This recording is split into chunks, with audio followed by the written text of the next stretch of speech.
दोस्तों साथियों, मैं मोहम्मद रशीद आप तमाम का इंडिया 18 में खैर मकदम करता हूं और आपसे गुजारिश करता हूं कि आप हमारे चैनल को ज़रूर लाइक करें, कमेंट्स करें और हमारी वीडियोस को ज़रूर शेयर करें ताकि हमारी हिम्मत अफजाई बनी रहे।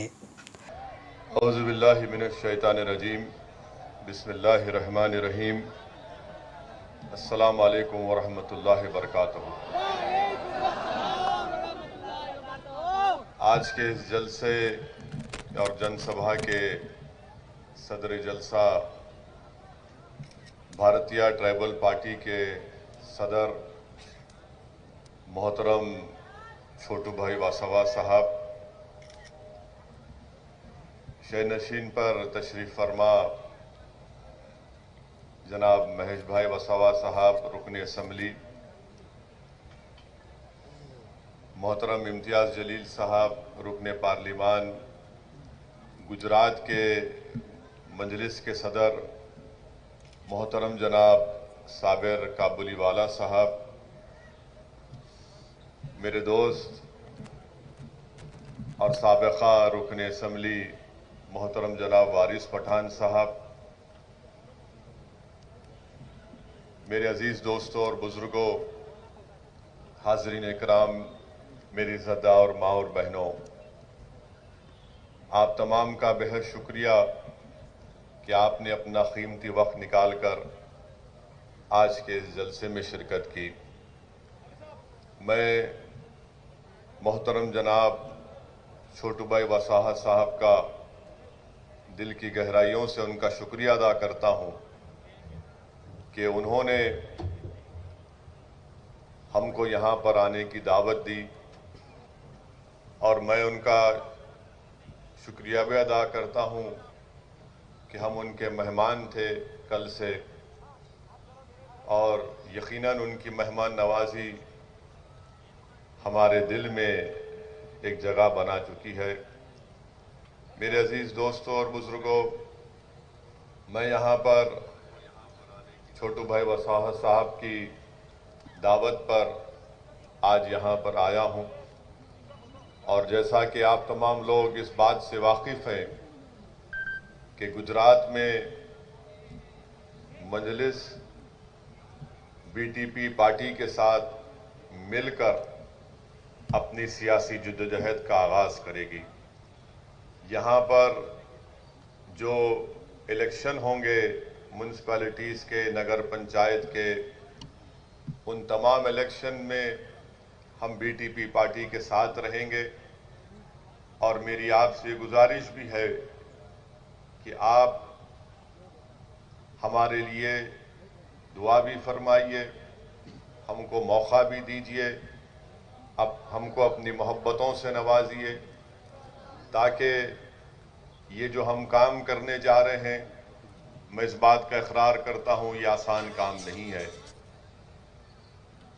ये आसान काम इसलिए नहीं है क्योंकि बरसों से गुजरात की सियासत सिर्फ दो पार्टी की अतराफ घूमती रही। मैं जानता हूं कि ये हमारे लिए, साबिर साहब के लिए एक बहुत कठिन काम होगा, मगर मैं हमेशा अपनी ज़िंदगी में कठिन कामों को ही और चैलेंजेस को ही कबूल किया हूं और अल्लाह सुब्हानहू व तआला ने अपने फजल और करम से हमेशा हमको कामयाब और कामरान किया। जिद्दोजहद में सख्तियां रहेंगी तो उस जिद्दोजहद में खुदरत की तरफ से, अल्लाह की तरफ से यकीनन और मदद आएगी। रास्ते में कांटे होंगे तो यकीनन उन कांटों से और खाक और खून के दरियाओं से गुजरने से ही हम अपने ईमान को मजबूत भी करेंगे और अपने भरोसे को भी, और साथ ही साथ हमारे दिलो दिमाग में एक नया एतमाद पैदा होगा। तो मेरी आप तमाम से गुजारिश है कि आप बरसों से दो पार्टी को कबूल किए और आपने उनको अपना वोट और उनको सत्ता दी। आज मजलिस और बीटीपी गुजरात की जनता के सामने एक विकल्प के तौर पर, एक अल्टरनेट पॉलिटिकल प्लेटफॉर्म के तौर पर आपके दरमियान में आ रही है। इसीलिए मैं आपसे अपील कर रहा हूं, गुजरात की आवाम से अपील कर रहा हूं, मैं ख़ास तौर से आदिवासी भाइयों और बहनों से, हमारे मुसलमान भाइयों और बहनों से, हमारे दलित भाई और बहनों से और ख़ास तौर से हमारे ओबीसी भाई और बहनों से अपील कर रहा हूं कि आप इस विकल्प की सरपरस्ती करिए, इसकी आप तायीद करिए। ये एक जो पौधा हम गुजरात में लगा रहे हैं, ये सिर्फ इलेक्शन की हद तक नहीं है। सिर्फ इलेक्शन में कामयाबियां हासिल करने का हमारा मकसद सिर्फ नहीं है, बल्कि मकसद ये है कि यहाँ की गरीब आवाम को इंसाफ मिल सके, यहाँ के आदिवासियों को उनकी ज़मीनें उनसे ना छीनी जाए, किसी दलित और मुसलमान को किसी हुकूमत उन पर नाजायज़ जुल्म ना कर सके।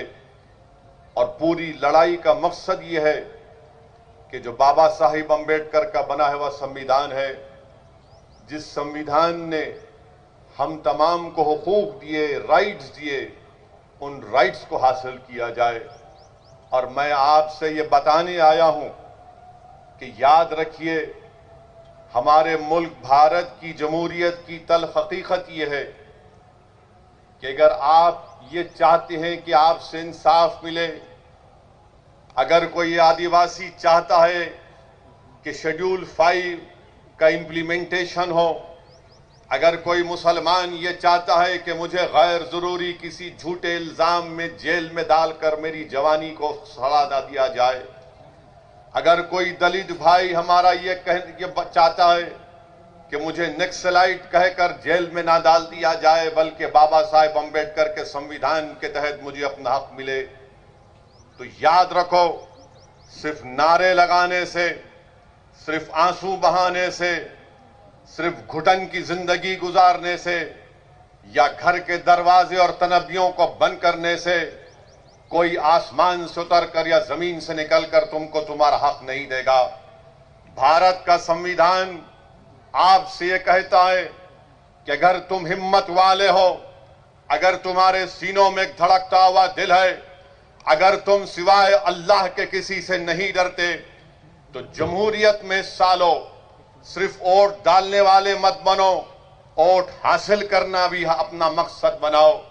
जिस दिन आप अपना वोट हासिल करेंगे, जब ये तमाम वंचित समाज अपना वोट हासिल करेंगे, तब जाकर हम बाबा साहिब अम्बेडकर ने संविधान में जिन 4 बातों का जिक्र किया था, जिसमें बाबा साहिब अम्बेडकर ने कहा था कि मैं तो संविधान बना चुका हूं, और बाबा साहिब अम्बेडकर ने कहा कि अब ये आदिवासियों पर, मुसलमानों पर, दलितों पर, ओबीसियों पर मुनसिर है कि अगर वो अपने ख्वाबों को पूरा करना चाहती हैं, तो तुमको जरूरी है कि मैं तुमको वोट डालने का हक भी दे रहा हूं और वोट हासिल करने का भी हक दे रहा हूं। भारत का संविधान, जो हमारे संविधान बनाने वालों ने हमसे क्या कहा कि अगर तुम लिबर्टी हासिल करना चाहते हो, आजादी हासिल करना चाहते हो, अगर तुम इक्वालिटी हासिल करना चाहते हो, मसावात हासिल करना चाहते हो, अगर तुम जस्टिस हासिल करना चाहते हो, इंसाफ, अगर तुम फ्रेटर्निटी हासिल करना चाहते हो, भाईचारगी, तो याद रखो तुमको अपने मुकद्दर के फैसले खुद करना पड़ेगा। और तुम अपने मुकद्दर के फैसले उस वक्त करोगे जब तुम एक सियासी ताकत बनोगे। तुम सियासी ताकत उस वक्त बनोगे जब तुम अपने वोट से अपने नुमाइंदों को कामयाब करोगे। और कौन तुम्हारे नुमाइंदे होंगे? जो कांग्रेस, बीजेपी और दूसरी पार्टी का नहीं होगा, बल्कि तुम्हारे ही दरमियान से तुम किसी एक दीवाने को या फिर तुम्हारी बहन को तुम जब कामयाब करोगे, वो जब तुम्हारे नुमाइंदे तुम्हारे वोट से कामयाब होकर गुजरात की असेंबली में जाएंगे, तो उनकी जबानों पर ना मोदी का खौफ होगा, ना कांग्रेस का खौफ होगा, बल्कि उनकी जबानों पर तुम्हारी नाइंसाफियों की दास्तानें होंगी। उनकी जबानों पर इंसाफ की मुतालबा होगा। यही पैगाम देने के लिए हम आए हैं, यही पैगाम और हमारा मकसद एक ही है। इसीलिए आज हम छोटू भाई वसावा के साथ खड़े होकर उनसे कंधे से कंधा मिलाकर हम ये लड़ाई लड़ना चाहते हैं। मैं आपसे अपील कर रहा हूं कि आप ना सिर्फ इसमें साथ दीजिए बल्कि हमारे लिए दुआ करिए। और आपसे अपील कर रहा हूं, याद रखो, जमहूरियत में डरने से कुछ हासिल नहीं होता। जमहूरियत में सिर्फ खामोश बैठने से कुछ हासिल नहीं होता। याद रखो, जो सबसे ज्यादा आवाज लगाएगा उसी की आवाज सुनी जाएगी। जो रोएगा दुनिया उसको और दबाएगी। जो डर जाएगा इख्तिदार की कुर्सियों पर बैठने वाले उसको और डराएंगे। आप मुझसे सवाल करेंगे कि असदुद्दीन ओवैसी तुम क्या कह रहे हो कि जो डराएगा, जो डरता है उसको और डराया जाएगा, जो रोता है उसको और रुलाया जाएगा, और जो सबसे ज्यादा आवाज लगाएगा तो उसकी आवाज को सुना जाएगा।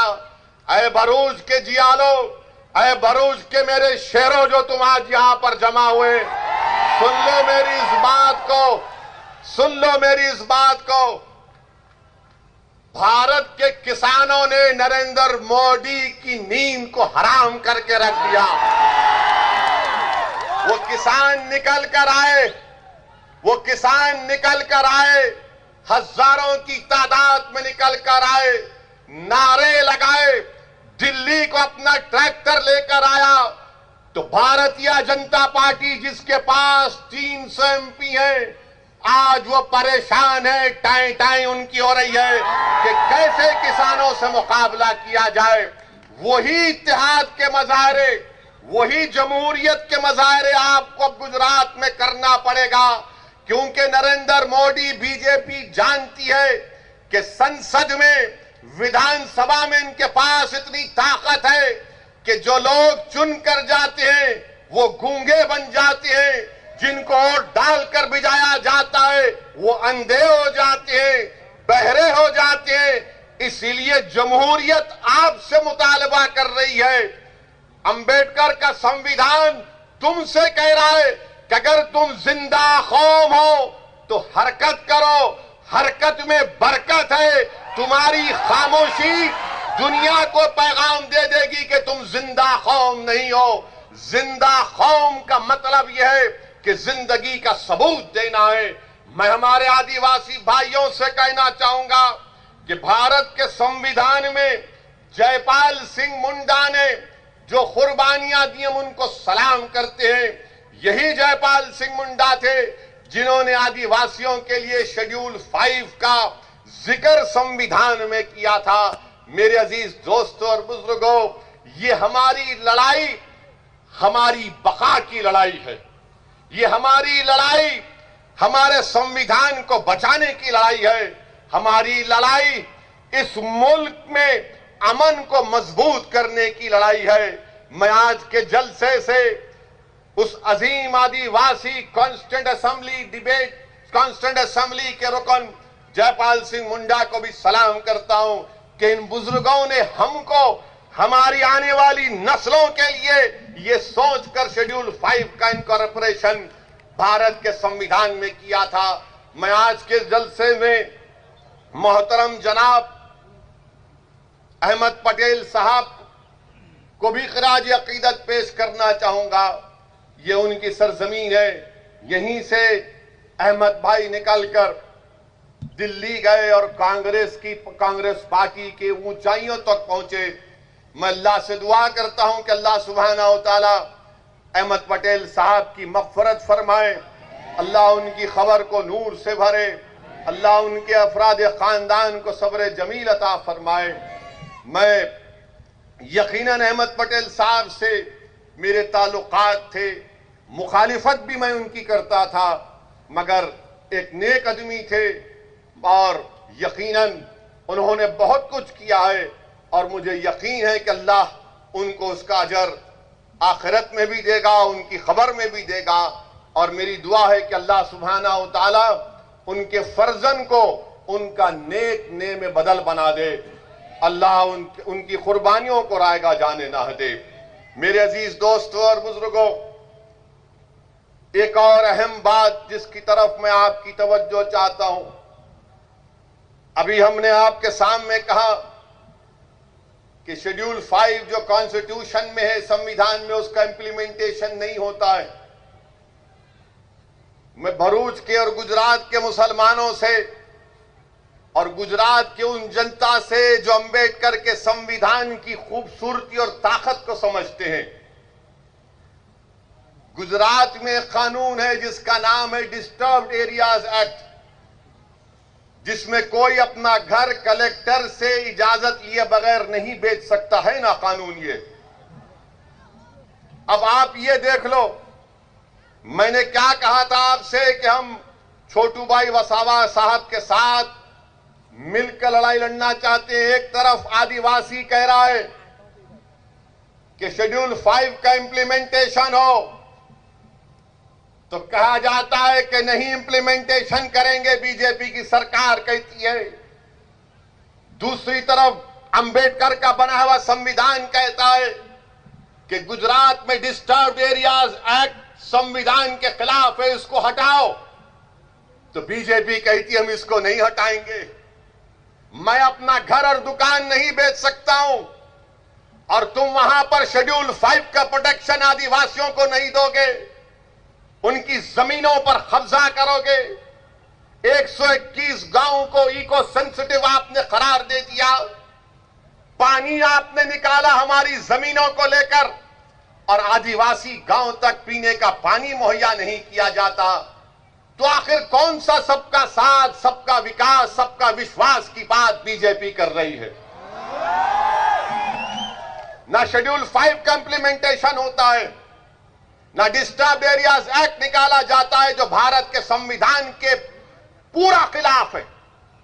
Right to equality, right to life, Supreme Court का पुट्टुस्वामी का जजमेंट है, प्राइवेसी का जो इस कानून की धज्जियां उड़ाता है। मगर आप, क्योंकि ये कमजोर है और इस पर जुल्म करना इनका मकसद है, आदिवासियों की जमीन छीन ली जाए, आदिवासियों के कल्चर को खत्म कर दिया जाए, आदिवासियों की तहजीब को खत्म कर दिया जाए। क्या ये बात सच नहीं है? बताओ आरएसएस वालों कि भारत में अगर सबसे ज्यादा डिस्प्लेसमेंट किसी का हुआ है तो आदिवासियों का हुआ है। क्या आईआईटी रुड़की की स्टडी नहीं है कि इस मुल्क में 2 करोड़ 40 लाख लोगों का डिस्प्लेसमेंट हुआ डैम के नाम पर, रिवर के नाम पर, उसमें 60% से ज्यादा तो आदिवासी है। आईआईटी रुड़की की स्टडी है। उसके बावजूद भी आप शेड्यूल 5 का इंप्लीमेंटेशन नहीं करते। स्टैच्यू ऑफ यूनिटी बनाया आपने, मगर क्या आदिवासियों की यूनिटी को डिसयूनिटी में तब्दील कर देंगे आप? ये कौन सी यूनिटी है कि मेरी जमीन को छीनकर, मेरे को पानी नहीं पहुंचाकर, मेरी तहजीब को खत्म करके आप क्या पैगाम देना चाह रहे हैं?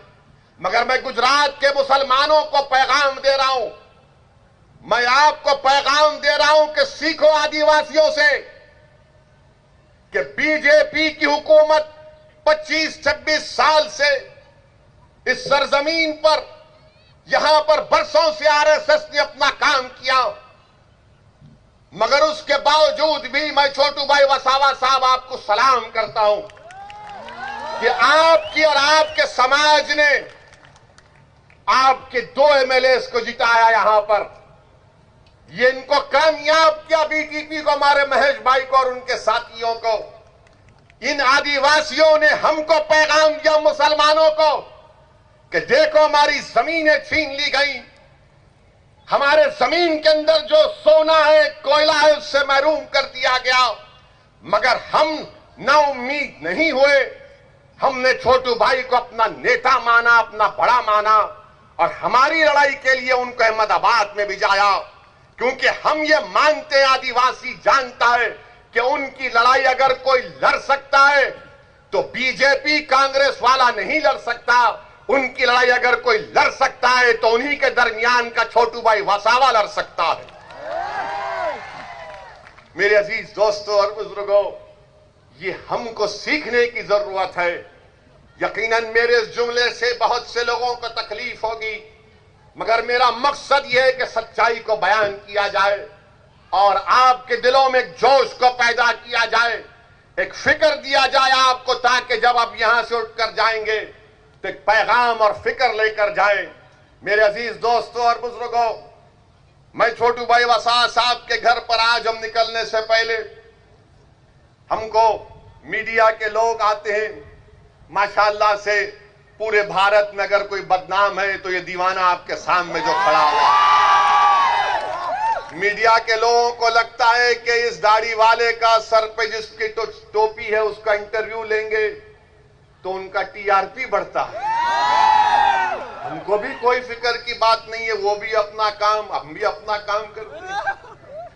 मगर हमसे आज एक अजीब सवाल किया गया। हमसे टीवी चैनल के एक मोअज़्ज़िज़ जर्नलिस्ट ने हमसे सवाल किया कि असदुद्दीन ओवैसी साहब, आप मोदी और अमित शाह के गुजरात में क्यों आए हैं? महेश भाई आप सुने ना, आप थे, सुने। तो मैंने कहा यह सवाल आपका गलत है। गुजरात भारत का हिस्सा है, मैं भारत का एक बाशिंदा हूं, बाइज्जत बाशिंदा हूं, अव्वल दर्जे का सिटीजन हूं और मैं भारत में किसी भी कोने में जा सकता हूं। मैं और कुछ भी कहना चाहता था मगर नहीं कहा, इसलिए कि आपके दरमियान में उसका जवाब देना चाहता था।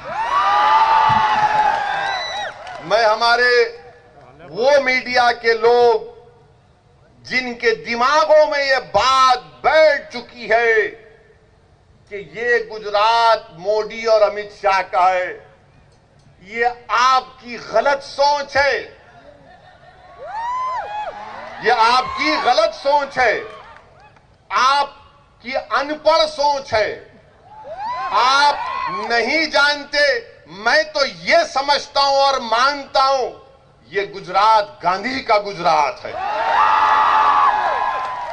ये गुजरात गांधी का गुजरात है और गांधी का गुजरात ही रहेगा,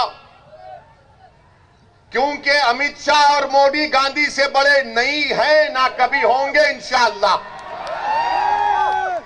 ये गांधी का गुजरात है और गांधी का गुजरात रहेगा। ये वो गुजरात है जहां की जनता ने अपनी दिमागी काबिलियत की बुनियाद पर, अपनी मेहनत की बुनियाद पर इस भारत को मजबूत किया। ये उन लोगों का गुजरात है। ये गुजरात छोटू भाई वसावा का गुजरात है।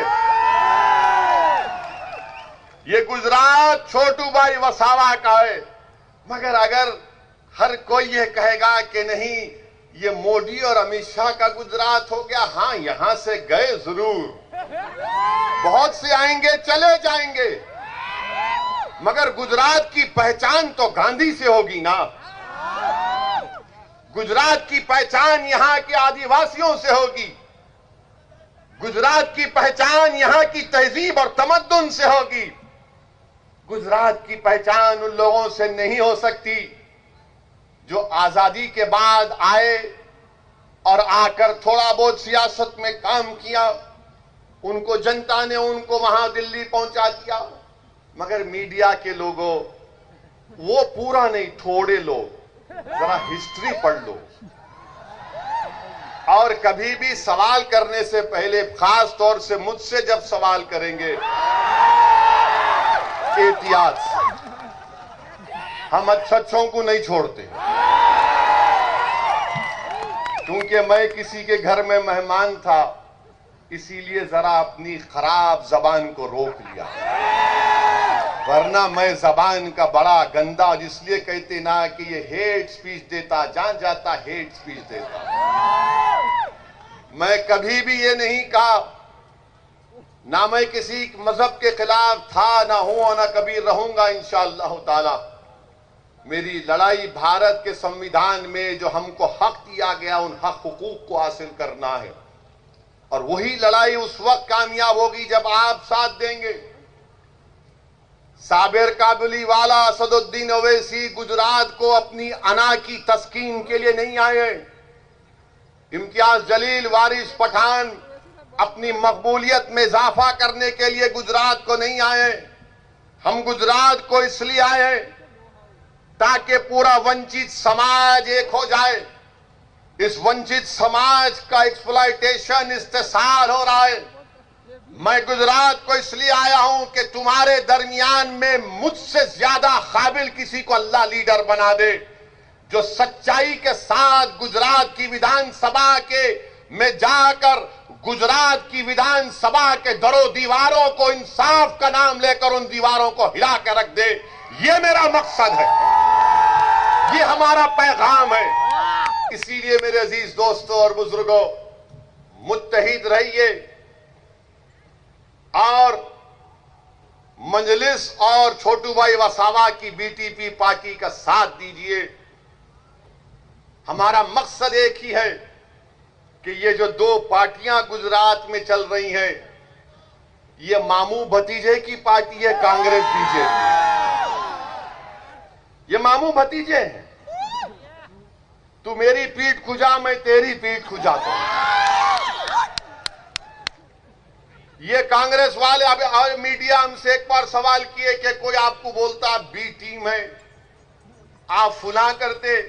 मेरे भाई, आप जानते हैं मुझसे बेहतर कि पिछले विधानसभा के चुनाव में कांग्रेस के जितने विधायक जीते थे, उसमें से 12 बीजेपी में भाग गए। मेरे से पूछ के गए थे, या छोटू भाई वसावा के पास बैठकर बातचीत करके गए थे। ये तो मोदी अमित शाह से पहले से मिले हुए थे। ये इनका अंदर का रिश्ता है, इनका अंदर का कनेक्शन है। कांग्रेस और बीजेपी ऐसा है ना कि 3G से 4G, ये दोनों उतना ही है। ये कभी अलग नहीं हो सकते। याद रखो आप मेरी बात को। गुजरात की जनता को आज एक विकल्प की जरूरत है। उस विकल्प और जो एक पॉलिटिकल वैक्यूम है, उस पॉलिटिकल वैक्यूम को हम पूरा करना चाहते हैं। बहुत से मसाइल हैं मुसलमानों के, आदिवासियों के, दलित भाई और बहनों के, ओबीसी समाज के। मगर याद रखिए, अगर हर कोई जीत कर रूलिंग पार्टी में जाकर कूद जाएगा तो उन गरीबों का कोई फायदा नहीं होगा। मैं आपको बता रहा हूं कि अगर कोई ये समझता है कि मैं एमएलए बन गया, मैं रूलिंग पार्टी के साथ चला जाऊंगा तो मेरा कोई फायदा हो जाएगा, नहीं होगा। क्यों नहीं होगा? उसकी मिसाल तुम्हारे सामने छोटू भाई वसावा है। 7 बार के एमएलए हैं। कई बार इनको एनकाउंटर करने का ऑर्डर निकला, जेल की सलाखों में डाला गया। मगर मैं फिर से आदिवासियों को सलाम करता हूं कि उन्होंने दीवार की तरह, एक शीश पिलाई हुई दीवार की तरह अपने लीडर का साथ नहीं छोड़ा और कहा कि सत्ता की जरूरत नहीं है। छोटू भाई वसावा और महेश भाई, तुम जाओ असेंबली में जाकर हमारी लड़ाई लड़ो। हमारे दिलों में जो छुपा हुआ गम है उसको बयान करो। हमारे आंख में आंसू आने मत दो।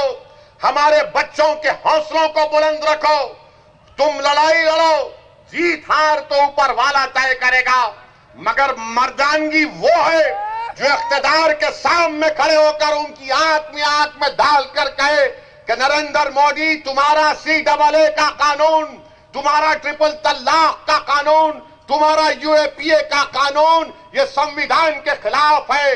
हिम्मत और हौसला हक को बयान करने का मकसद एक ही है ताकि तुमको पैगाम मिल जाए कि जब अगर कोई 2 MP भी हो और बीजेपी के 300 हो तो मोदी की हुकूमत के सामने सच्चाई को बयान करने के लिए जो काम गांधी ने किया था कि सफेद फार्म हुकूमत के उस गलत कानून को गांधी ने फाड़ा, तो तुम्हारा ये दीवाना बीजेपी के 300 MP के सामने CAA कानून को फाड़ कर रख दिया। ये काम करना है। मिनिस्टर बनना, गाड़ी पर टाई टाई लाल लाइट आ जाना, ये हमारा मकसद नहीं है। 70 साल से इन्हीं लोगों ने हमको धोखा दिया।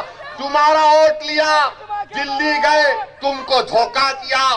तुम्हारा वोट लिया, गुजरात की विधानसभा में गए, 2002 का फसाद हुआ तो गूंगे बनकर बैठे रहे।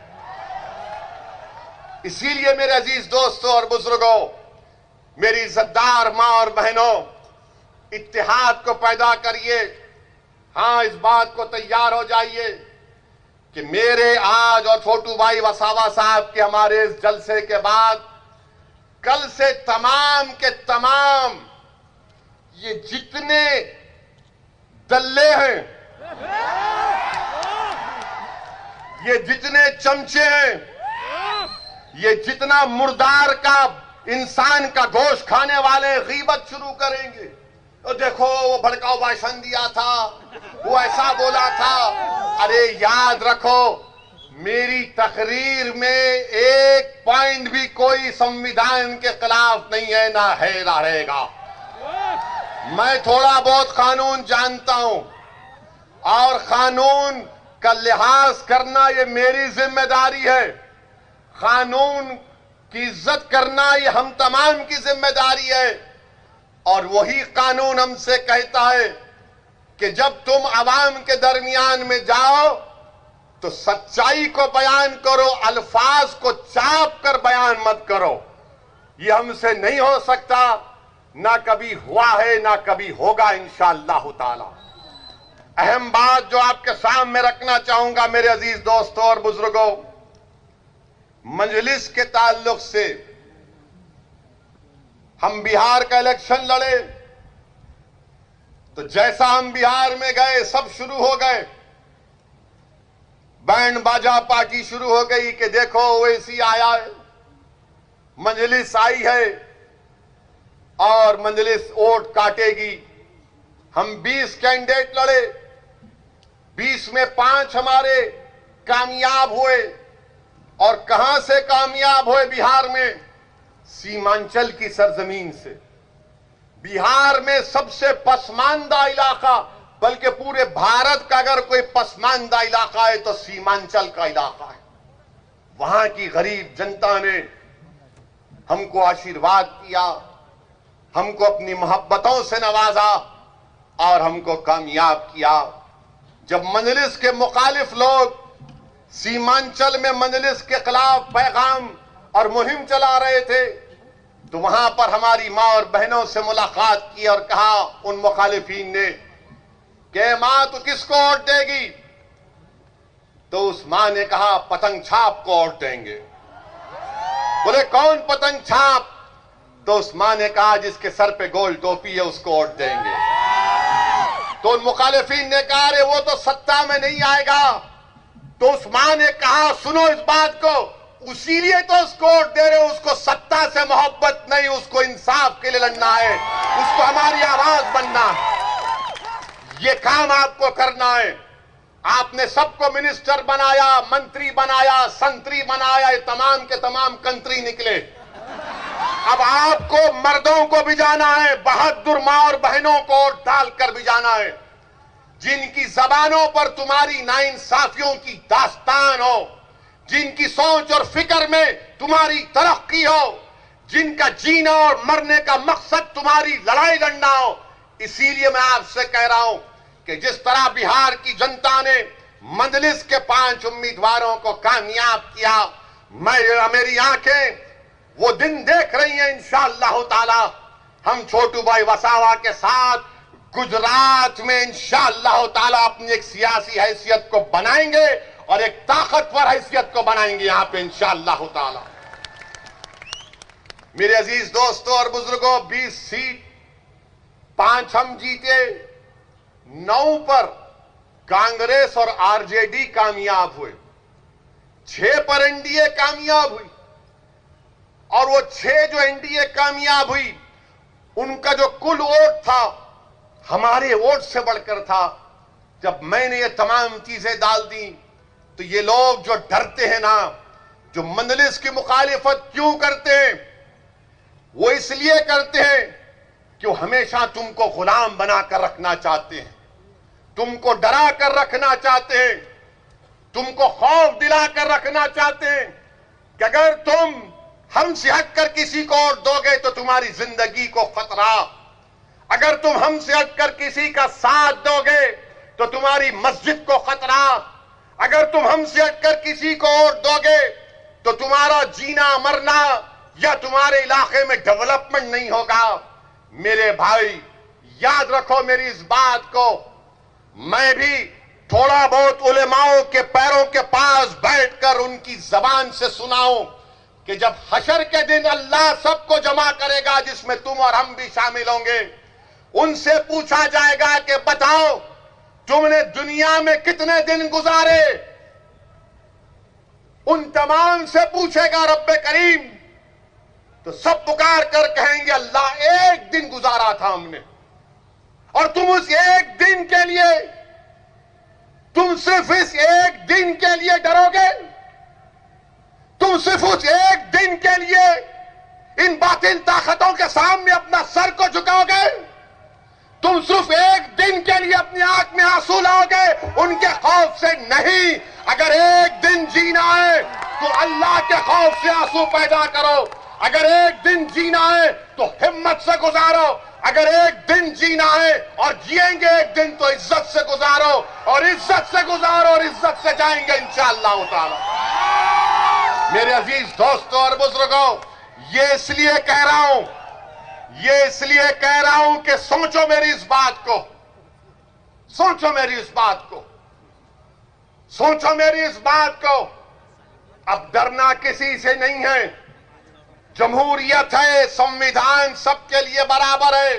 हां तकलीफ होगी, रास्ते में कांटे बिछाए जाएंगे, मसाइब का मुश्किलात का सामना करना पड़ेगा, मगर सुनो दीवानों, रसूलुल्लाह सल्लल्लाहु अलैहि वसल्लम के गुलामों सुनो, तुमने सुना होगा उलमाओं की जबानों से कि कमली वाले ने कहा था कि सबसे ज्यादा मुझे सताया गया है, उसके बाद किसी को इतना नहीं सताया जाएगा।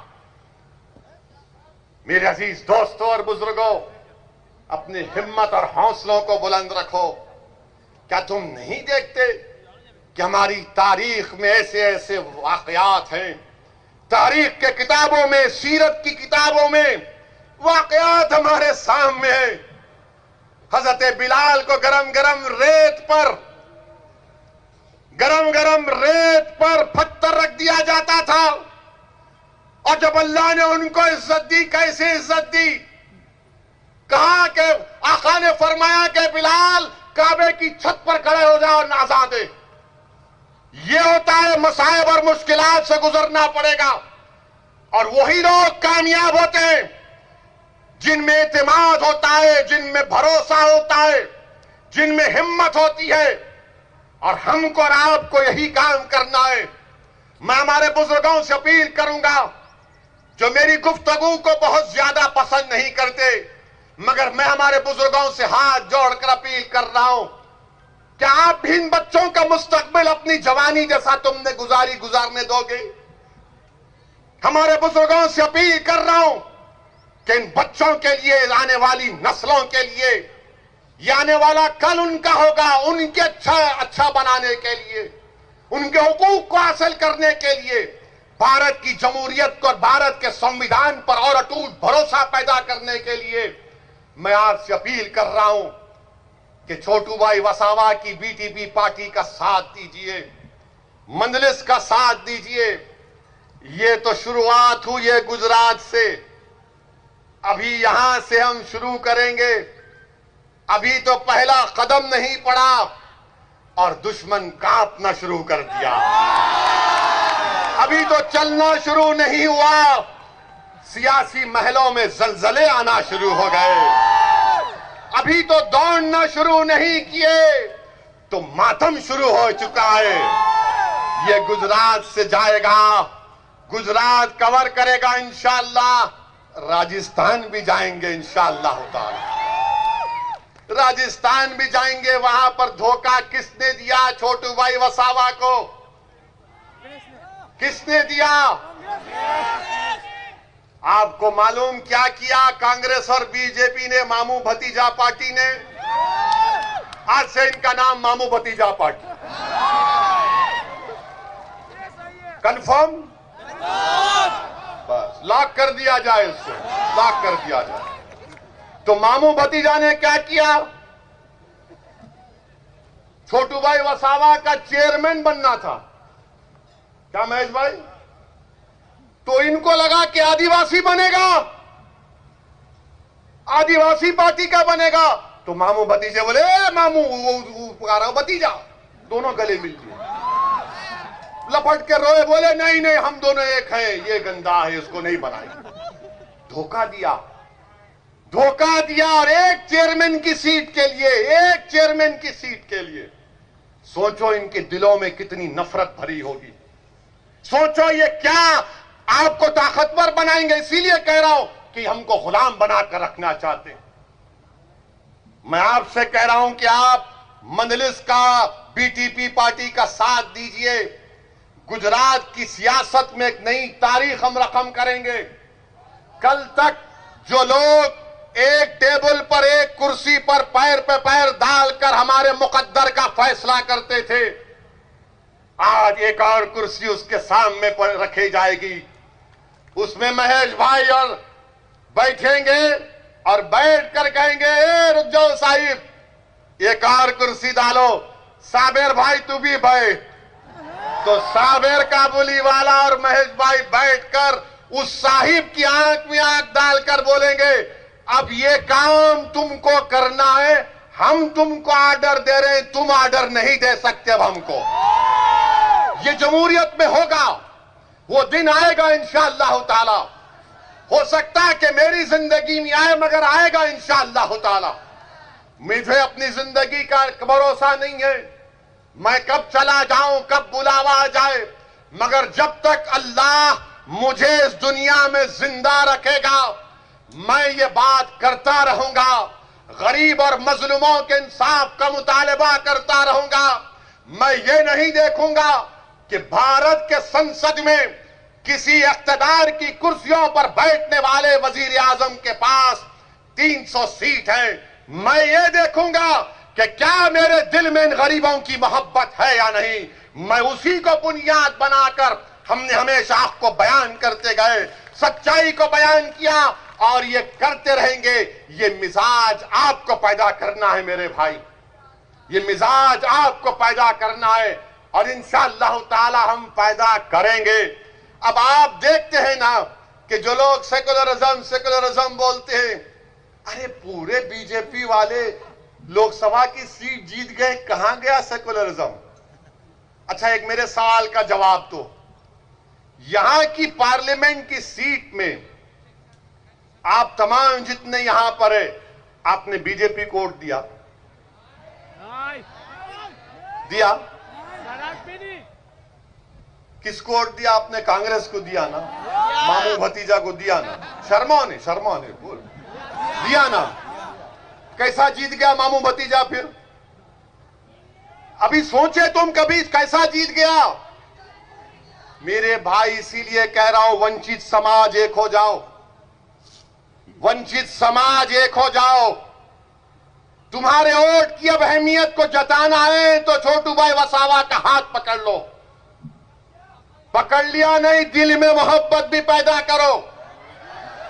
ये सिर्फ सियासी मोहब्बत नहीं बल्कि दिल में मोहब्बत पैदा होना चाहिए, क्योंकि देखने वाला देखे कि हां ये मुसलमान गुजरात का जब किसी का हाथ थामता है तो सिर्फ हाथ नहीं बल्कि अपने दिल को उनके दिल से मिला देता है, अपनी सोच को उनकी सोच से मिला देता है और एक होकर हमको अपने हक के लिए लड़ना। और मेरे भाई आखिर में मैं आपसे अपील कर रहा हूं कि ये किसान भाइयों के लिए दुआ फरमाइए, किसान भाइयों के लिए दुआ फरमाइए। इनके मुतालिबात हक बजानिब हैं। हम भारत के प्रधानमंत्री से भी कहेंगे कि नरेंद्र मोदी ने कहा कि मैं गरीबी से ऊपर आया हूं। हम भारत के प्रधानमंत्री से कह रहे हैं, जब आप खुद कहते हैं कि आप गरीबी से आगे बढ़े, उन किसानों की गरीबी को समझिए। आप किसान जब काम करता है वो ट्रेड नहीं है, वो बिजनेस नहीं है, वो ऑक्यूपेशन है। इसलिए भारत के प्रधानमंत्री को उनको समझना चाहिए, वो भी गरीब है, वो 2.5 महीने से एहतजाज कर रहे हैं, 100 किसान मर चुके हैं सिर्फ एहतजाज में, आज भी लाखों की तादाद में पुकार रहे हैं। मुझे किसी मीडिया के लोगों ने कहा वो एक किसान नेता रो दिया और पूरे किसान निकल कर आ गए। मैंने कहा कि जब गरीब और मजलूम बेबसी की आलम में रोता है तो कुदरत हुक्म करती है कि जाओ उस मजलूम का साथ दो, और जिसके दिल में गरीबों के हमदर्दी नहीं होती उस पर गरीब की आंसुओं का कोई असर नहीं पहुंचता। मेरे अजीज दोस्तों और बुजुर्गों, हम किसानों के साथ हैं, ये अन्नदाता हैं, ये हमको खाना खिलाते हैं, ये मेहनत करते हैं, खेत में जाते हैं, बंजर जमीन को वहां पर उसको नरम करके बीज बोते हैं, फसल को उगाते हैं और पूरे भारत के दस्तरखानों पर खाना खिलाते हैं। इनसे आज जो किया जा रहा है वो ठीक नहीं किया जा रहा है, वो बहुत गलत हो रहा है, बहुत गलत हो रहा है। इनको बुलाना चाहिए, देश के प्रधानमंत्री को अपने घर में बुलाना चाहिए, और जिस तरह हमारे देश के प्रधानमंत्री ने ओबामा को चाय डालकर पिलाया था, अच्छा किया, हमारा मेहमान है, जो भी आता है उसको उसकी खातिर तवाज़ो करना चाहिए। हम देश के प्रधानमंत्री से उम्मीद करेंगे वो तमाम किसानों को अपने घर पे बुलाएंगे, अपने हाथ से उनको चाय और बिस्किट खिलाकर कहेंगे कि जाओ आज से तुम खुश रहो, तुम पे जो कानून है हमने उसको माफ कर दिया, रिपेल कर दिया उस कानून को। भारत के प्रधानमंत्री को दरिया दिली दिखाना जरूरी है, इन किसानों के गम को समझने की जरूरत है। और जो हमारे मीडिया के दोस्त ने सवाल किया था कि आप गुजरात को आए हैं, मोदी और शाह के गुजरात को आए हैं, मैं मीडिया के हमारे लोगों से कहना चाह रहा हूं, होम मिनिस्टर भारत के शाह साहब हैं। 1 साल में दिल्ली में लॉयर्स का, वकीलों का एहतजाज हुआ, पुलिस को मारे, वहां पर झगड़ा हुआ, CAA का प्रोटेस्ट हुआ, दिल्ली में फसाद हुआ, 50 से ज्यादा लोगों की जानें चली गई, 20 से ज्यादा मसाजिद को नुकसान किया गया, जलाया गया। अब फिर दिल्ली में 26 जनवरी को गड़बड़ हुई है। ये 56 इंच का सीने की सरकार है, कई की सरकार। मीडिया वाले आके बोलते 26 जनवरी को ऐसा हुआ, बोलो क्या बोलना है mister Owaisi, 26 January violence happened, what is your comment? अरे हम ही दूल्हे नजर आते आप जाकर ये क्यों नहीं पूछते होम मिनिस्टर साहब से, शाह साहब बताओ क्यों हुआ गड़बड़? ये नहीं पूछेंगे, नहीं पूछेंगे, इसलिए नहीं पूछेंगे, पूछेंगे तो क्या होगा, हमारा क्या होगा? नहीं नहीं नहीं, इससे पूछते, दाढ़ी वाले से, ये दाढ़ी वाले से पूछेंगे जिसके सर पे टोपी है, मगर जो होम मिनिस्टर है उससे नहीं पूछेंगे कि 1 साल में इतनी 3 गड़बड़ क्यों हो गई। अरे क्या जाति जाने दो ना, मगर नौकरी किस लिए कर रहे हैं? नौकरी तो सवाल पूछने के लिए कर रहे हैं ना। मगर ये मीडिया वाले भी जानते हैं कि मार्च के बाद इनकी पूरों की नौकरियां जा सकती हैं, क्योंकि देश में इकॉनमी नहीं है, बड़े बड़े टीवी चैनल अखबारात में पैसा नहीं है तनख्वाह देने के लिए। उनको देखो सर हिला रहे हैं, सही कह रहा है, बोल रहे हैं, वो जानते हैं। बहुत से मीडिया के लोगों की नौकरी जाने वाली है मार्च के बाद। अब आप बीजेपी से पूछेंगे क्या हो रहा है देश में, तो बोलेंगे तुमने देखा नहीं मोदी जी ने क्या कहा? मोदी जी ने कहा कि मित्रों जीडीपी बढ़ रहा है। तो कार्टून आया अखबार में कार्टून आया कि जीडीपी का मतलब यह है कि गैस की कीमत बढ़ गई, डीजल की बढ़ गई, पेट्रोल की बढ़ गई। ये जीडीपी हो रहा है, ये काम हो रहा है। पूरे गुजरात में लॉकडाउन के बाद कारखाने बंद, लेबर परेशान, सूरत में डायमंड का कारोबार ठप, अहमदाबाद में टेक्सटाइल इंडस्ट्री डाउन। तो क्या चला रहे? लड़ाओ लड़ाओ लड़ाओ लड़ाओ लड़ाओ लड़ाओ। अब कोई नहीं लड़ेगा। अब इंशाअल्लाह ताला वंचित समाज जान चुका है कि आज हमारा इस्तेसाल किया जा रहा है। इसीलिए मेरी आपसे अपील है, मुत्तहिद रहिए। अब मुझे यहां से अहमदाबाद भी जाना है, इसीलिए आपसे इजाजत चाह रहा हूं और वादा कर रहा हूं कि इंशाअल्लाह ताला दोबारा फिर आऊंगा और अल्लाह जब तक जिंदा रखेगा बार बार आता रहूंगा। भरूच को आऊंगा, आपके दरमियान में रहूंगा। आपसे इल्तिजा है, गुजारिश है कि इस इत्तेहाद को कामयाब करिए। शुक्रिया। अस्सलाम वालेकुम व रहमतुल्लाहि व बरकातहू।